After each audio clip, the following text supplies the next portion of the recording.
So lag లేకుండా direct పాయింట్కి వస్తా. నాకు ఈ స్టోరీ ఒక డాక్టర్ చెప్పారు. ఒక నార్మల్ నైట్, ఎగ్జాక్ట్గా టైం 11:47 అవుతుంది. సిటీ అంతా సైలెంట్. రవి రూమ్లో బెడ్ మీద పడుకొని రీల్స్ చూస్తూ ఉంటాడు. అలా రీల్స్ చూస్తూ టైంపాస్ చేస్తూ ఉంటాడు. అప్పుడు ఏమవుతుందంటే అతనికి ఒక కాల్ వస్తుంది. చూస్తే అన్నోన్ నంబర్ ఎవరు ఈ టైంలో కాల్ చేస్తున్నారు కదా అని చెప్పేసి ఆన్సర్ చేస్తాడు. ఆన్సర్ చేసిన తర్వాత చాలాసేపటి వరకు చాలా సైలెంట్ ఉంటుంది. అవతల నుంచి ఎవరూ మాట్లాడరు. ఇంకాసేపు అలానే వెయిట్ చేసి రవి స్లోగా హలో అని అంటాడు.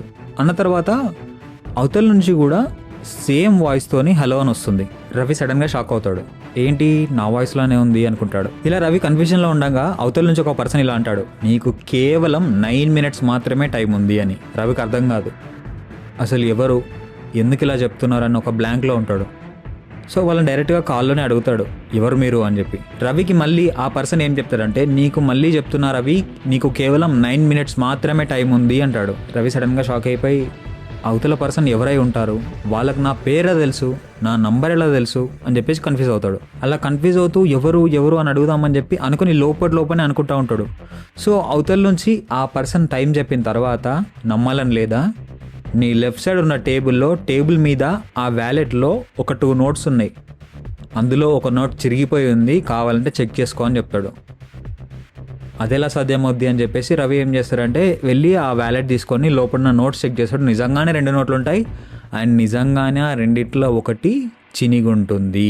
రవికి సడన్గా టెన్షన్ స్టార్ట్ అవుతుంది. ఏం చేయాలో అర్థం కాకుండా అవతల పర్సన్నే అడుగుతాడు, ఏమన్నా ప్రాంక్ చేస్తున్నారా, ఎవరు మీరు, నేను మీకు తెలుసా అని అడుగుతాడు. అన్నప్పుడు ఆ పర్సన్ ఆన్సర్ చెప్పకుండా నీ ఫోన్లో ఇప్పుడు 21% ఛార్జింగ్ ఉంది కదా అని చెప్తారు.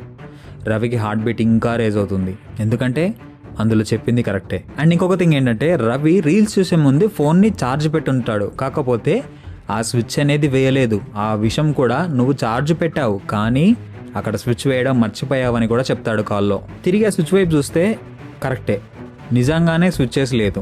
అండ్ ఫోన్లో కూడా ఇతను పెట్టినప్పుడు ఎంత ఉందో అంతే ఉంది. అప్పుడే అర్థమవుతుంది రవికి ఇది నార్మల్ కాల్ కాదు, సంథింగ్ ఏదో ఉంది అని. వెంటనే రవిలా అడుగుతాడు, అసలు మీరెవరు, మీకేం కావాలి, నాకే ఎందుకు కాల్ చేశారని అడుగుతాడు. అందుకు ఆన్సర్గా అవతలి వాళ్ళు, నువ్వు నీ లైఫ్లో మర్చిపోయిన ఒక మూమెంట్ని గుర్తు చేయడానికి వచ్చాను అంటారు. అలా అన్న వెంటనే తన ఫోన్ అయితే వైబ్రేట్ అవుతుంది, ఎందుకంటే తనకి వాట్సాప్లో ఒక ఫోటో వస్తుంది. ఆ ఫోటోయే రవికి లైఫ్లో జరిగిన అతి డేంజరస్ మూమెంట్ యొక్క మెమరీ. అది ఎవరికి ఇంతవరకు చెప్పండి అండ్ ఇంతవరకు ఎవరూ చూడండి. కానీ ఆ ఫొటోస్లో రవి ఫేస్ చాలా క్లియర్గా ఉంది. రవి ఇంకా కంగారు పడడం స్టార్ట్ అవుతుంది, ఎందుకంటే ఆ టైంలో ఈ ఫోటో తీసింది ఎవరై ఉంటారని అండ్ అంత క్లారిటీగా ఎలా వచ్చింది అని, అసలు ఇదంతా జరుగుతుంది నిజమేనా కాదా అని. తన హ్యాండ్ షివరడం స్టార్ట్ అవుతుంది, గొంతు షేక్ అవడం స్టార్ట్ అవుతుంది, హార్ట్ బీట్ పెరుగుతుంది. ఫుల్ కన్ఫ్యూజన్లో ఉంటాడు. ఈ కన్ఫ్యూజన్లో ఉన్నప్పుడే అవతల కాల్లో ఉన్న పర్సన్ ఒక మాట చెప్తాడు, ఈ కాల్ని నువ్వు కట్ చేసావంటే నువ్వు సేమ్ మిస్టేక్ మళ్ళీ చేస్తావని, నా మాట వింటే నీకు ఇంకో ఛాన్స్ ఉంటుంది అని. రవికి ఇంకా ఫుల్ టెన్షన్ అయిపోతుంది. గట్టిగా అరిచేస్తాడు, అసలు ఎవరు మీరు, ఎందుకు కాల్ చేస్తున్నారు, ఏం చెప్పాలనుకుంటున్నారు అని చెప్పేసి గట్టిగా అడుస్తాడు. అప్పుడు అవతల నుంచి ఆ పర్సన్ చాలా కామ్గా, నేను నీ ఫ్యూచర్ నుంచి వచ్చాను, నేనే రవిని అని చెప్తాడు. రవికి ఒక్క సెకండ్ ఏమీ అర్థం కాదు, మొత్తం సైలెంట్. రవి హార్ట్ బీట్ చాలా ఫాస్ట్గా పెరగడం స్టార్ట్ అయింది. ఎంతలా అంటే తన హార్ట్ బీట్ కూడా తనకు వినబడుతుంది. రవి ఇదంతా ఇగ్నోర్ చేయడానికి, నాన్ సెన్స్, ఇదంతా పెద్ద డ్రామా, ఎవరు మీరు, నిజం చెప్పండి అంటాడు. అప్పుడు అవతలున్న పర్సన్ కూడా నవ్వి, నీకు నెక్స్ట్ మంత్ 17th ఈవినింగ్ 6:40 ఒక కాల్ వస్తుంది, కానీ నువ్వు ఆ కాల్ని మిస్ అవుతావు అండ్ ఆ ఒక్క కాలే నీ లైఫ్ మొత్తాన్ని రివర్స్ చేస్తుందని చెప్తాడు. ఈరోజు నేను కాల్ చేయకపోయి ఉంటే నువ్వు ఆ కాల్ ఖచ్చితంగా ఇగ్నోర్ చేసేవాడివి అని చెప్తాడు. రవి ఇలా అడుగుతాడు, ఆ మిస్టేక్ ఏంటి, నేనేం తప్పు చేశాను అని.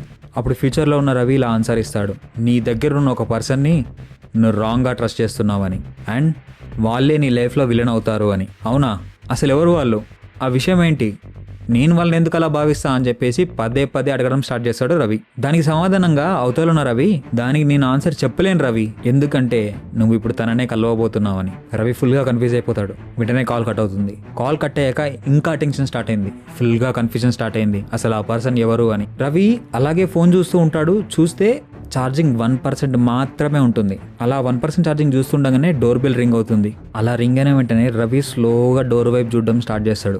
మెల్లిగా డోర్ దగ్గర నడుచుకుంటూ వెళ్తాడు. వెళ్ళి ఓపెన్ చెయ్యాలా వద్దా అన్న డౌట్తోని ఓపెన్ చేసేస్తాడు. అవతల వచ్చిన పర్సన్ని చూసి షాక్ అవుతాడు, ఈ పర్సన్నే ఆ పర్సనా అని. అండ్ ఈ స్టోరీకి నేను పెట్టుకున్న టైటిల్ అన్నోన్ విలన్. సో కామెంట్స్లో మీరే చెప్పండి, ఆ డోర్ బెల్ కొట్టిన పర్సన్ ఎవరై ఉంటారు, అతనికి రవికి సంబంధం ఏంటి? మీరు 50 కామెంట్స్ కంప్లీట్ చేస్తే ఆ వచ్చిన పర్సన్ ఎవరని అండ్ డోర్ తీసాక ఏమైందో పార్ట్ 2లో చెప్తా. కొత్తగా వచ్చినట్టయితే మన ఛానల్ని వెంటనే సబ్స్క్రైబ్ చేసుకోండి. అండ్ ఈ వీడియో మీకు ఎలా అనిపించిందో ఖచ్చితంగా కామెంట్ చేయండి. అండ్ ఈ స్టోరీ ఒక పార్ట్ 2 కావాలా లేదా అని మాత్రం కామెంట్ చేయడం మర్చిపోకండి. This is your Pranay Saab. Part 2 కోసం వెయిట్ చేయండి.